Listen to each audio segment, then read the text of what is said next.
শুধু পদত্যাগই সমাধান নয়, বর্তমান কমিশনের সবাইকে আইনের আওতায় আনার দাবি জানিয়েছেন বিএনপি চেয়ারপারসনের উপদেষ্টা জয়নুল আবদিন ফারুক।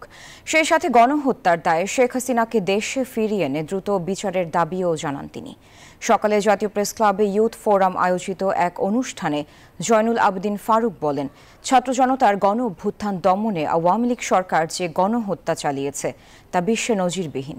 তাই হুকুমদাতা শেখ হাসিনা সহ জড়িত সবার দ্রুত বিচার না করলে শহীদদের আত্মার শান্তি পাবে না।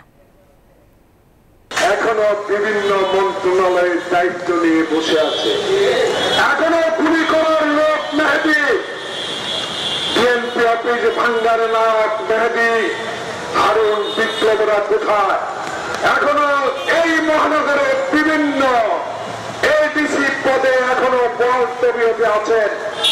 এনজিওর কিস্তি প্রথমবার বিকাশ পেমেন্ট করলেই 20 টাকা ইনস্ট্যান্ট ক্যাশব্যাক। আমি বিনয়ের সহিত অনুরোধ জানাবো, এদেরকে যদি আইনের আওতা না আনেন, মানুষ হতাশ হবে, মানুষ কষ্ট পাবে।